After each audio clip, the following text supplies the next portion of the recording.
عزیز بھائیوں، اس سے بھی بڑی چیز، اس توفیق سے بھی بڑی چیز، جس چیز کے مقابلے میں یہ نمازیں، یہ روزے، یہ قیام، یہ تلاوتیں، یہ سخاوتیں، جس کے مقابلے میں کوئی حیثیت ہی نہیں رکھتی، کچھ بھی نہیں، ان سب سے بڑی چیز وہ ہے ان اعمال کا رب العالمین کے ہاں قبول ہو جانا۔ اصل چیز یہ ہے،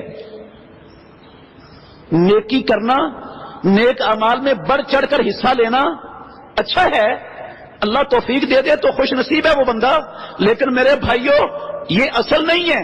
اصل ہے کہ یہ اعمال ہمارے جو ہم رمضان کے مہینے میں یا رمضان کے علاوہ پورے سال میں جو اپنے رب کی خوشنودی کے لیے، رب کی رضا کے لیے اللہ کے ہاں اپنی ذمہ داریوں سے، فرائض سے عہدہ برآ ہونے کے لیے جو ہم سر انجام دیتے ہیں، اصل یہ ہے کہ یہ اعمال ہمارے اس مالک کی بارگاہ میں قبول ہو جائیں۔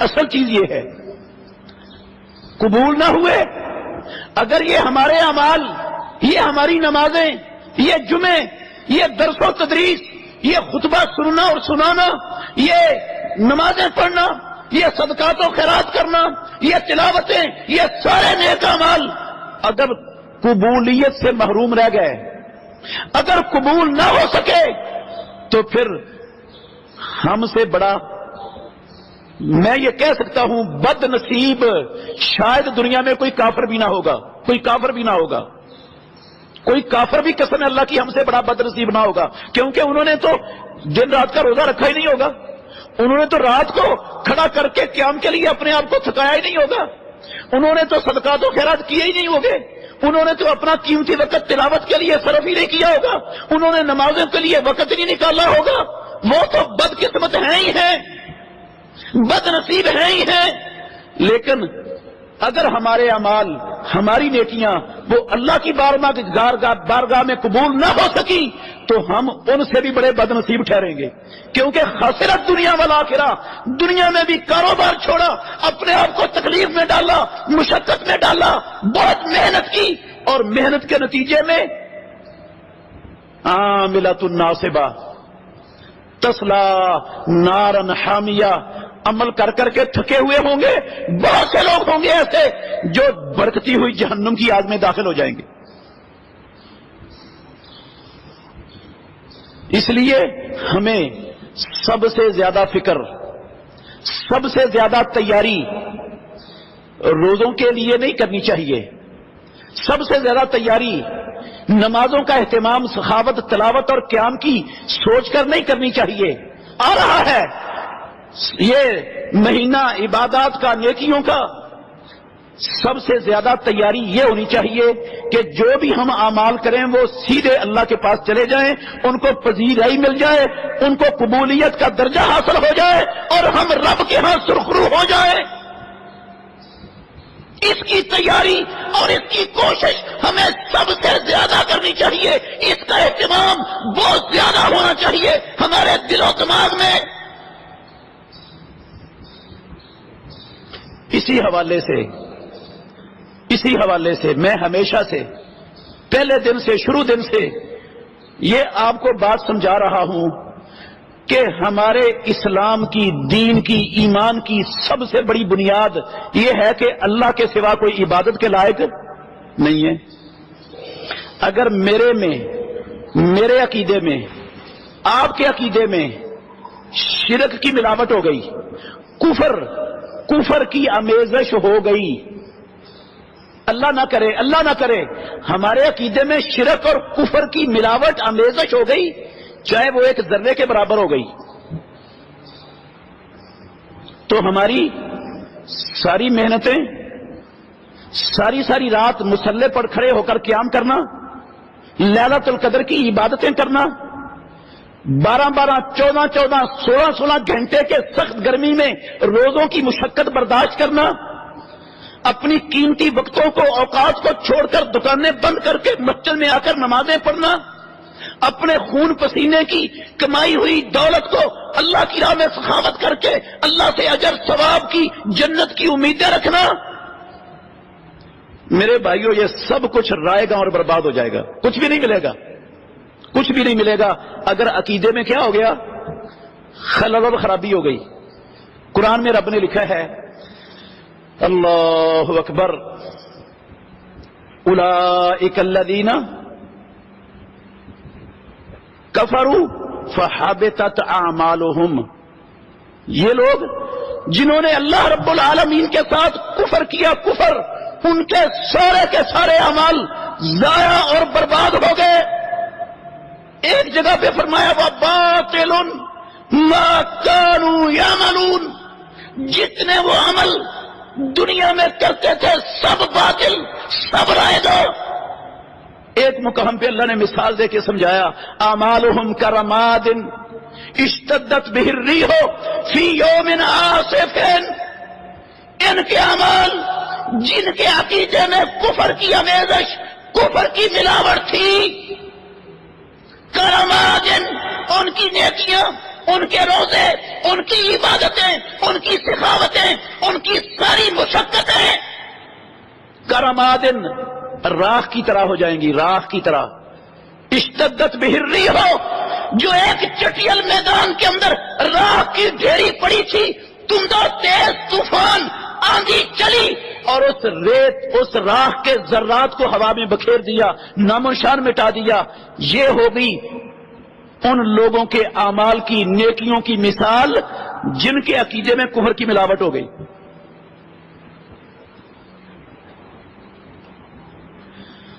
اللہ اکبر۔ اور اللہ نے یہ بھی بات کہی ہے، ہم نے سنا ہے، وَلَوْ أَشْرَكُوا لَحَبِطَ عَنْهُمْ مَا كَانُوا يَعْمَلُونَ، اگر لوگ اللہ رب العالمین کی عبادت میں، اللہ کی مخلوقات میں سے کسی کو اللہ کا شریک ٹھہرا لیں گے تو ان کی ساری نیکیاں اور سارے اعمال ضائع، برباد اور رائگاں ہو جائیں گے۔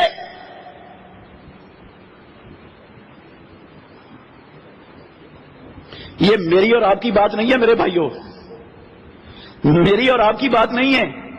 یہ جو آیت میں جو الفاظ پڑھ رہا ہوں، یہ اللہ اپنے جلیل القدر پیغمبروں کو ان کا نام لے کر، ان کا ذکر کر کے یہ بات فرما رہے ہیں۔ وَلَوْ أَشْرَكُوا، او قرآن پڑھنے والوں، رمضان میں روزے رکھ کے اپنے گناہوں کی بخشش کی امیدیں رکھنے والوں، راتوں کو قیام کر کے گناہوں کو بخشوانے کی سوچ رکھنے والوں، سخاوتیں کر کے جنت کی خریداری کی کوششیں کرنے والوں، جہنم سے آزادیوں کی نیت رکھنے والوں، وَلَوْ أَشْرَكُوا، تم کان کھول کر سن لو، اگر یہ میرے جلیل القدر نبی اور پیغمبر ان سے بھی اللہ کی عبادت میں کوئی معمولی سا شرک ہو جاتا، رب نہ دیکھتا۔ یہ نوح اولو العزم پیغمبر ہے، 950 سال اس نے رب کے حکم پر اللہ کے دین کی تبلیغ کی ہے۔ وَلَوْ أَشْرَكُوا، اگر ان سے بھی شرک ہوتا میں 950 سال کی تبلیغ ضائع کر دیتا۔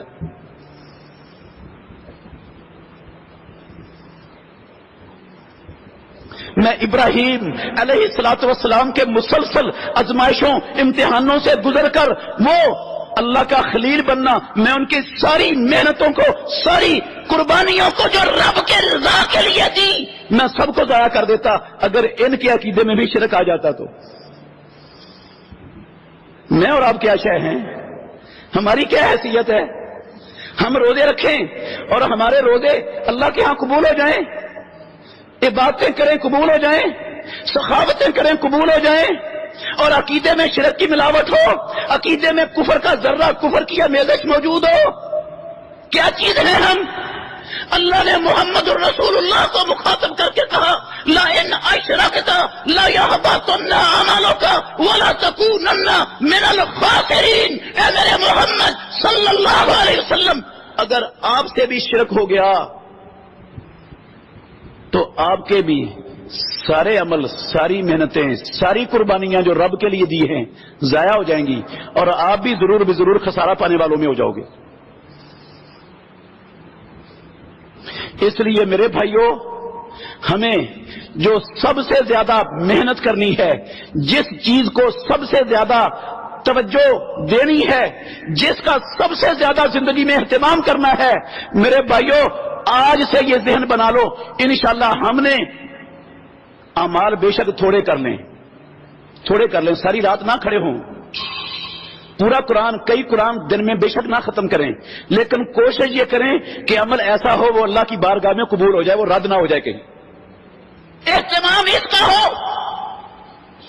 اپنے عقیدے کو کفر کی اور شرک کی آمیزش سے، ہر قسم کی ملاوٹ سے پاک اور صاف رکھیں، اللہ کی عبادت میں ذرے کے برابر بھی شرک کی آمیزش اور ملاوٹ نہ ہونے دیں،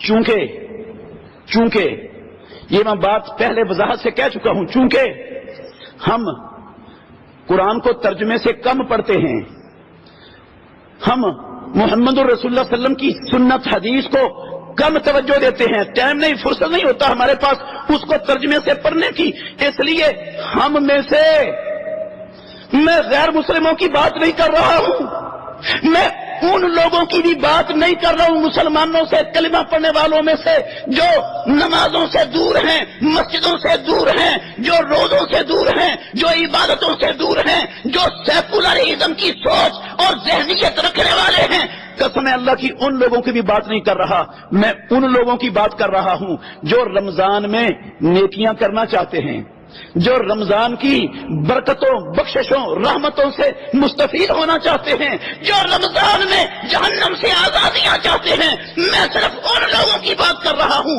ان میں سے اکثریت ایسے لوگوں کی ہے جو قرآن کو ترجمے سے نہیں پڑھتے، جو اللہ کے نبی کی سنت اور حدیث کو ترجمے سے نہیں پڑھتے، نہ پڑھنے کی وجہ سے انہیں علم ہی نہیں ہے کہ اللہ کے سوا کوئی عبادت کے لائق نہیں، اس کا مطلب کیا ہے، اپنے آپ کو اللہ کی عبادت میں شرک سے کیسے محفوظ رکھنا ہے، کیسے بچانا ہے، قسم اللہ کی یہ نہ قرآن نہ پڑھنے کی وجہ سے، سنت نہ پڑھنے کی وجہ سے ہمیں علم نہیں ہے۔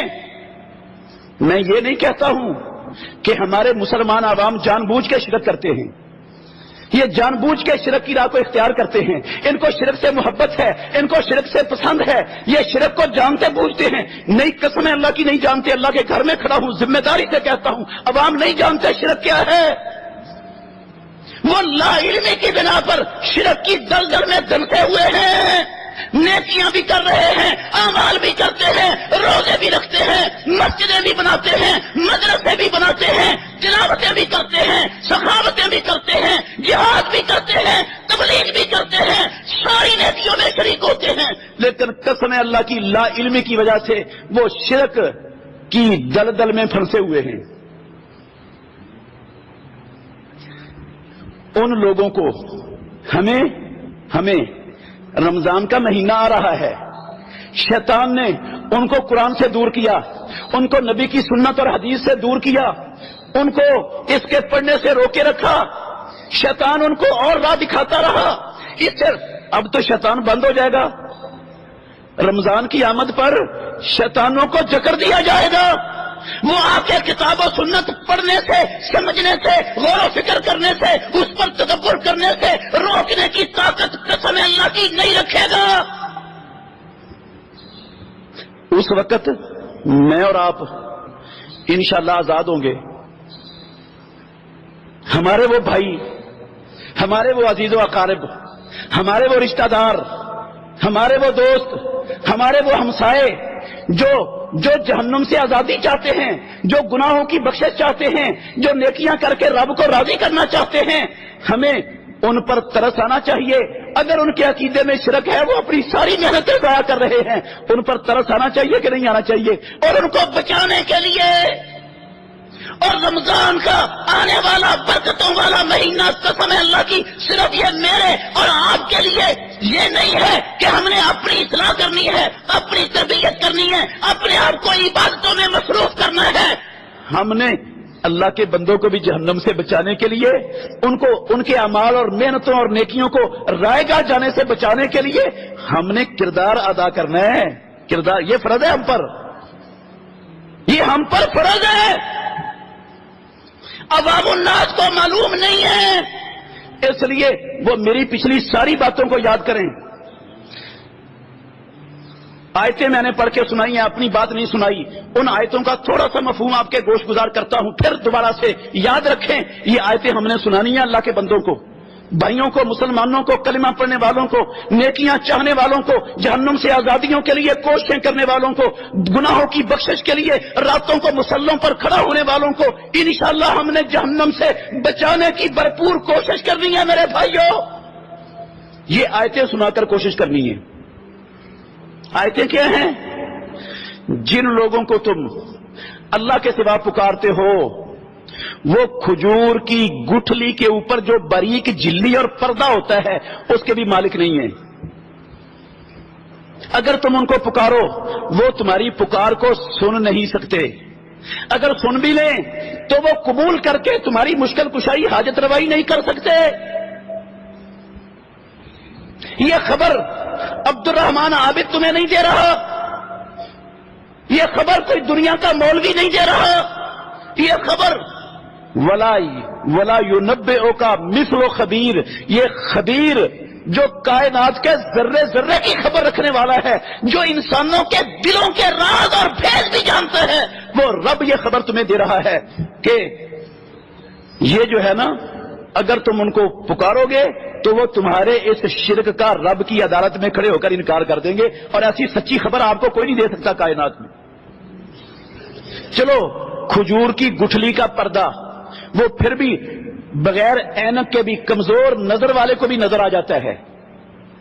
میں کہتا ہوں، قرآن کہتا ہے، میں نہیں کہتا، اللہ کہتے ہیں جن جن ہستیوں کو تم اللہ کے سوا مشکل کشائی، حاجت روائی، دستگیری، بندہ پروری، غریب نوازی، بگڑیاں بنانے، اولادیں دینے، تندرستیاں، حکومتیں بخشنے کے لیے جن جن ہستیوں کو پکارتے ہو وہ لا یملکون مثقال ذرۃ فی السماوات ولا فی الارض، آسمانوں زمینوں میں ایک ذرے کے برابر کسی چیز کے مالک نہیں ہیں،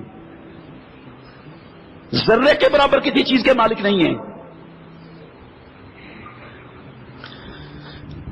اللہ اکبر، جو ذرے کے برابر کسی چیز کا مالک نہیں، جس کو اللہ نے ذرے کے برابر کا اختیار نہیں دیا، وہ ہماری پکار کو سن کر ہماری حاجت روائی، مشکل کشائی وہ بیچارہ کیسے کر سکے گا؟ اس کو ہم یہ سمجھ کر پکاریں گے تو اس کو اللہ کے ساتھ معبود قرار دے دیں گے، معبود بنا لیں گے۔ جب اللہ کے ساتھ کسی اور کو بھی معبود کا درجہ دے دیا تو پھر میرے بھائیوں لا الہ الا اللہ کی نفی ہو جائے گی۔ زبان سے لا الہ پڑھیں گے، کسی اور کو معبود کا درجہ دے کر اس لا الہ کی نفی کر دیں گے عمل سے۔ اس لیے ضروری ہے یہ بات، سب سے بڑی ضروری ہے، تیاری کریں اس رمضان کے مہینے میں نیکیاں کر کے اللہ کے ہاں قبول کروانے کی، ان اعمال کو ضائع ہونے سے بچانے کی، اور اس تیاری کا پہلی سیڑھی، پہلا سٹیپ کیا ہے کہ اپنے عقیدے کو کفر اور شرک سے پاک کرنا ہے۔ اس میں کفر اور شرک کی کوئی ذرہ برابر آمیزش اور ملاوٹ نہیں رہنے دینی۔ شرک تو سمجھ آ گیا، کفر کی ایک آمیزش یہ بھی مسلمان کے عقیدے میں ہو سکتی ہے؟ ہاں میرے بھائیوں ہو سکتی ہے، ہو سکتی ہے، بڑی عام ہے۔ بندہ کلمہ پڑھتا ہے لیکن کافر ہے، بڑا عام ہے یہ۔ کفر کی آمیزش بھی ہو سکتی ہے کلمہ پڑھنے والے کے عقیدے میں، وہ کیسے؟ موٹی سی بات ہے، تفصیل میں نہیں جاؤں گا۔ ایک بندہ کلمہ پڑھتا ہے، اہل حدیث کہلاتا ہے، اہل سنت کہلاتا ہے، نماز نہیں پڑھتا، نماز نہیں پڑھتا، نماز پڑھنے کی اس کے پاس فرصت اور ٹائم ہی نہیں ہے، اس کے کام کاج، مصروفیت، دنیا کے دھندے بے شمار ہیں، اس کے 12 گھنٹے کام کرنے سے اس کے گھر کی ضروریات پوری نہیں ہوتی، وہ نماز کے لیے ٹائم نکالے گا، بیوی بچے وہ سمجھتا ہے وہ بھوکے رہ جائیں گے، مصروفیتیں، سارا ٹائم اس کے لیے وقف ہے۔ جو نماز نہیں پڑھتا مسلمان برادری کا فرد نہیں ہوتا وہ بندہ، جو مسلمان برادری کا فرد نہیں، انصاف سے بتاؤ اس کے عقیدے میں کیا ہے؟ اس کے عقیدے میں کیا ہے؟ جو مسلمان برادری کا فرد نہیں ہوگا کیا ہوگا؟ اس کے عقیدے میں کفر ہوگا۔ تو ضرورت کس بات کی ہے؟ جو کوتاہی ہو گئی آج تک نمازوں کے معاملے میں، جو اللہ کی عبادات کے معاملے میں کوتاہی ہوئی، آج تہیا کریں پکی سچی توبہ کرنے کی، تاکہ تیاری شروع ہو جائے۔ جو ہم نے آنے والے مہینوں میں کمانا ہے، جہنم سے آزادیاں لینی ہے، اللہ کی برکتیں اور رحمتیں اپنی جھولیوں میں بھرنی ہے، سمیٹنا ہے رب کی رحمتوں کو، تیاری شروع کر دو۔ کس چیز سے تیاری ہوگی؟ جو سستیاں ہو گئی نماز میں پکی سچی توبہ کر لو۔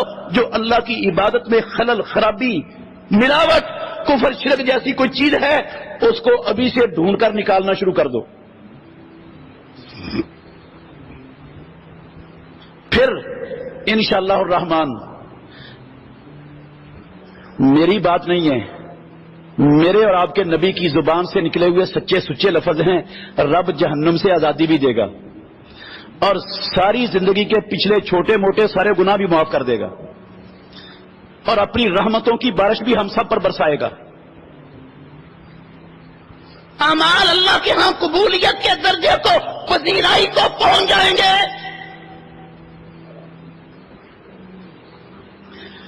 یہ آیتیں جن کا ترجمہ میں نے تھوڑا سا آپ کے سامنے رکھا، بہت ساری آیتیں میں نے سنائی ہیں پچھلے خطبات میں۔ ایک شبہ شیطان وہ عوام الناس کے ذہنوں میں ڈالتا ہے، اس شبہ کا تھوڑا سا وضاحت کرنا چاہتا ہوں مختصر وقت میں۔ وہ شبہ یہ ڈالتا ہے، بھئی یہ آیتیں جو مولوی صاحب تمہیں پڑھ پڑھ کے سنا رہے ہیں، یہ آیتیں تو بتوں کے بارے میں اتری تھی، یہ بتوں والی آیتیں ہیں، اور یہ لگا رہا ہے اولیاء اللہ پر، انبیاء پر، بزرگان دین پر۔ یہ کیا مطلب ہے؟ یہ تو بتوں کے بارے میں آیتیں آئی تھیں، بتوں والی آیتیں، وہ ان پر لگانا۔ وہ بت نہیں تھے ذرے کے مالک، وہ بت نہیں تھے کسی کی پکار سن سکتے، اس کو قبول کر سکتے، وہ نہیں تھے کھجور کی گٹھلی کے پردے کے مالک۔ وہ بتوں کی بات ہے کہ وہ تمہاری مدد نہیں کر سکتے، وہ اپنی مدد نہیں کر سکتے۔ وہ آیتیں تو بتوں کے متعلق تھی، تو بتوں والی آیتیں وہ اولیاء اللہ پر، انبیاء پر، وہ صالحین پر، وہ اللہ کے نیک بندوں، بزرگوں، ہستیوں پر لگانا، یہ کون سا انصاف ہے؟ شیطان یہ لوگوں کے دلوں میں، عوام الناس کے دلوں میں شبہ ڈالے گا کہ یہ تو آیتیں جو تو سنا رہا ہے مجھے، یہ آیتیں تو بتوں کے بارے میں جناب اتری ہیں، تو پھر آپ نے کیا جواب دینا ہے اس کو؟ کیا سمجھانا، کیسے سمجھانا ہے؟ میرے بھائیوں، اس کا جواب قرآن سے لینا ہے ہم نے، اپنے پاس سے نہیں دینا، گرم ہو کر نہیں دینا، غصے میں آ کر نہیں دینا، کسی پر کفر اور شرک کا فتویٰ نہیں جڑنا، یا مشرکہ جا کافرہ نہیں۔ قسم اللہ کی یہ انداز نہیں ہے اسلام کا۔ اس کو پیار سے، محبت سے، اخلاق سے، دلیل کی بنیاد پر سمجھانا ہے۔ وہ دلیلیں آپ کو دینا چاہتا ہوں، جن دلیلوں کو سامنے رکھ کر، جن آیتوں کو سامنے رکھ کر آپ ان کے شبہ کو دور کر کے ان کو جہنم سے بچانے میں، شرک کی دلدل سے نکالنے میں انشاءاللہ کامیاب ہوں گے۔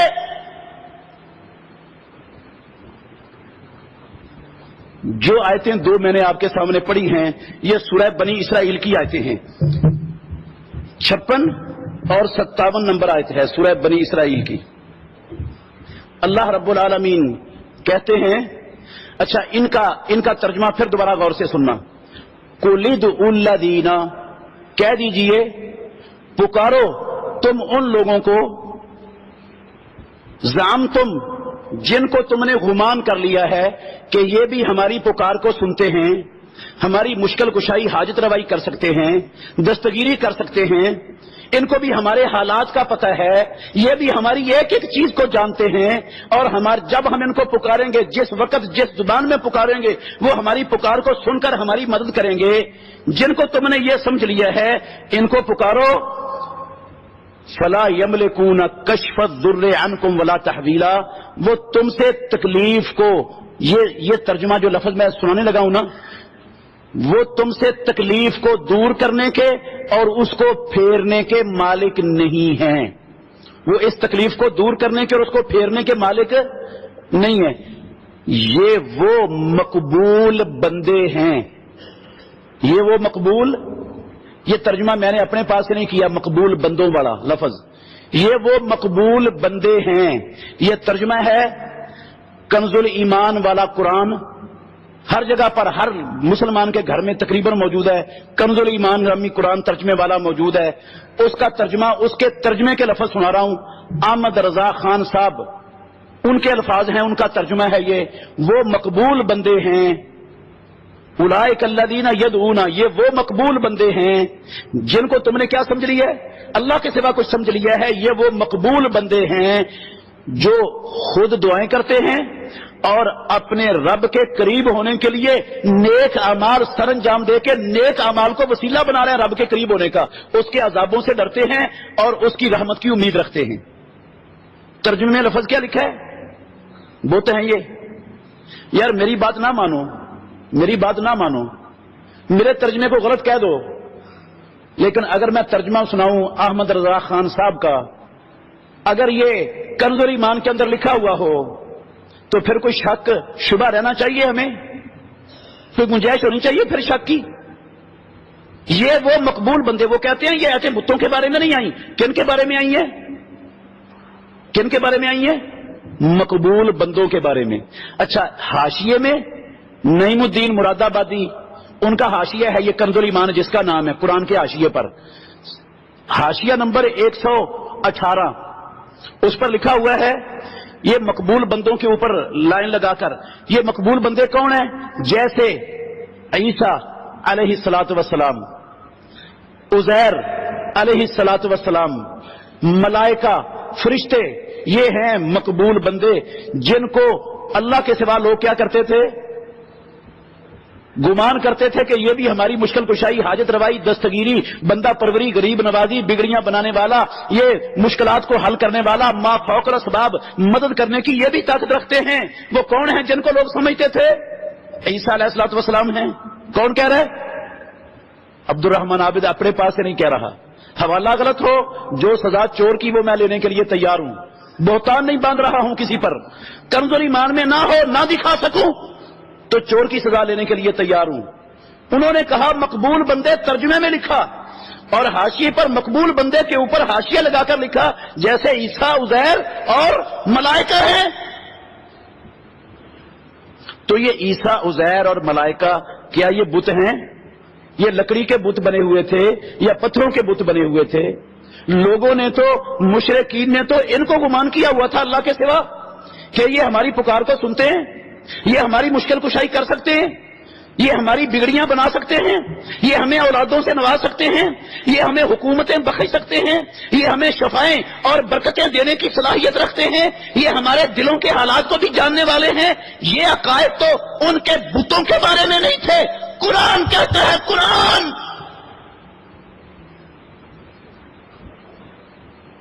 وہ مقبول بندے اور وہ عیسیٰ، عزیر اور ملائکہ ہیں. امام ابن کثیر، حافظ ابن کثیر نے تفسیر ابن کثیر کے اندر اس آیت کی تفسیر میں لکھا ہے، عبداللہ بن عباس رضی اللہ عنہما کا قول صحیح سند کے ساتھ، عبداللہ بن عباس کا قول سنا رہا ہوں صحیح سند کے ساتھ. اسی آیت کی تفسیر میں آپ تفسیر ابن کثیر اٹھا کر دیکھ لیں. کیا کہتے ہیں؟ انہا نزلت. یہ عبداللہ بن عباس وہ ہستی ہیں جو محمد الرسول اللہ صلی اللہ علیہ وسلم سے قرآن سیکھنے والے ہیں، جنہوں نے قرآن اللہ کے نبی سے پڑھا ہے، اللہ کے نبی سے سمجھا ہے، جو محمد الرسول اللہ کے چچا زاد بھائی بھی ہیں، اور جن کے لیے کائنات کے امام نے دعا بھی کی تھی، اللہم علمہ التاویل، اے اللہ اس نوجوان کو قرآن کی تفسیر سکھا دے، سمجھا دے قرآن کی تفسیر. یہ اس صحابی کی تفسیر ہے جس کے لیے محمد الرسول اللہ نے اسپیشل دعا کی کہ یا اللہ اس کو قرآن کی تفسیر سکھا دے. وہ تفسیر کر رہے ہیں صحیح سند کے ساتھ. عبداللہ بن عباس رضی اللہ عنہ کے الفاظ آپ کے گوش گزار کر رہا ہوں اس آیت کے حوالے سے کہ یہ آیت بتوں کے بارے میں اتری تھی یا کن کے بارے میں اتری تھی. عبداللہ بن عباس کہتے ہیں رضی اللہ عنہما، انہا نزلت فی الذین اشرکوا باللہ فعبدوا مع اللہ عیسیٰ وامہ وعزیرا والملائکۃ والشمس والقمر والنجوم. تفسیر ابن کثیر، عبداللہ بن عباس ترجمان القرآن، اللہ کے نبی کی دعا کے حامل، پیارے پیغمبر کے شاگرد رشید، پیارے پیغمبر سے قرآن سمجھنے والے وہ مجھے اور آپ کو قیامت تک آنے والے مسلمانوں کو یہ آیتیں سمجھا رہے ہیں. کیا کہہ رہے ہیں؟ انہا نزلت، او مسلمانوں یہ آیت اتری، یہ آیتیں نازل ہوئی فی الذین، ان لوگوں کے بارے میں اشرکوا باللہ، جنہوں نے اللہ کے ساتھ کیا کیا؟ شرک کیا رب کی عبادت میں. کیا کیا انہوں نے؟ فعبدوا مع اللہ عیسیٰ، انہوں نے اللہ کے ساتھ عیسیٰ علیہ الصلوۃ والسلام کی عبادت کی. وَأُمَّهُ، اور عیسیٰ کی والدہ مریم علیہ الصلوۃ والسلام کی عبادت کی. وَعُزَيْرًا، اور عزیر علیہ الصلوۃ والسلام کی عبادت کی. وَالْمَلَائِکَةَ، فرشتوں کی عبادت کی. وَالْجِنَّ، اور جنوں کی عبادت کی. وَالشَّمْسَ وَالْقَمَرَ، سورج اور چاند کی عبادت کی. وَالنُّجُومَ، ستاروں کی عبادت کی. اللہ نے ان کے بارے میں یہ آیت نازل فرمائی. اب تھوڑا سا غور کریں، یہ عیسیٰ کی والدہ عزیر علیہ الصلوۃ والسلام، ان کے بارے میں یہ آیت اتری. کیا یہ لکڑی کے بت تھے یا پتھر کے بت تھے؟ کس کے بت تھے یہ سورج چاند ستارے فرشتے اور جن یہ لکڑی کے بت ہوتے ہیں یا پتھروں کے بت ہوتے ہیں؟ کس چیز کے بت ہیں یہ فرشتے بت ہیں؟ یہ جن بت ہیں؟ یہ مریم علیہ الصلوۃ والسلام یہ بت ہیں؟ یہ عیسیٰ اور عزیر علیہ الصلوۃ والسلام یہ بت ہیں؟ کوئی انصاف بھی ہونا چاہیے. نبی کے شاگرد سے بڑھ کر کوئی قرآن کی تفسیر سمجھنے والا پیدا ہوا دنیا میں، جس کے لیے اللہ کے نبی نے دعا کی اور رب سے اللہ اس کو قرآن کی تفسیر سکھا دے.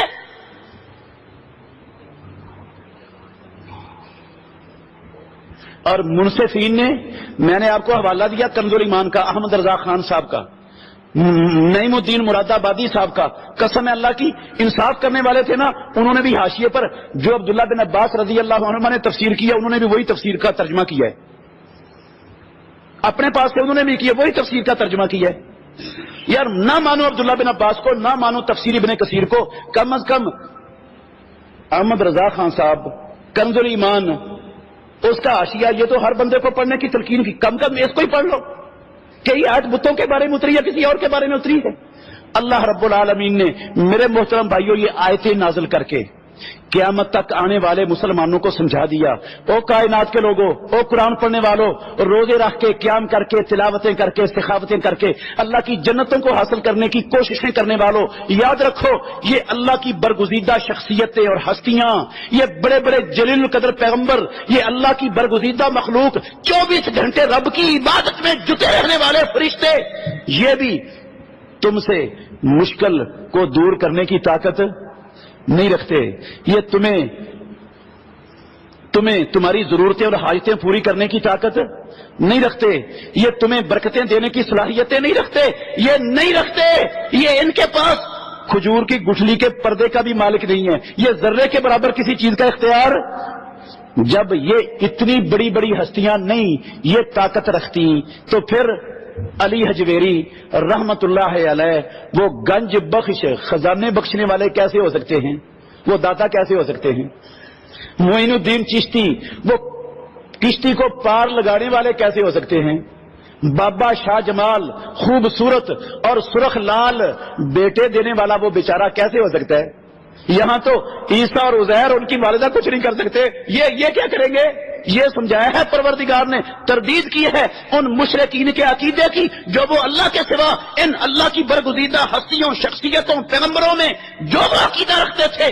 اللہ نے رد کیا، کہا یہ تو ذرے کے برابر، یہ تو کھجور کی گٹھلی کے پردے کے بھی مالک کسی چیز کے مالک نہیں ہیں. اللہ ہم کو سمجھنے، عمل کرنے اور یہ پیغام اپنے رشتہ داروں، دوستوں، حلقہ اثر کے لوگوں تک سب تک من و ان پہنچانے کی توفیق عطا فرمائے. آخر دعوانا الحمدللہ رب العالمین.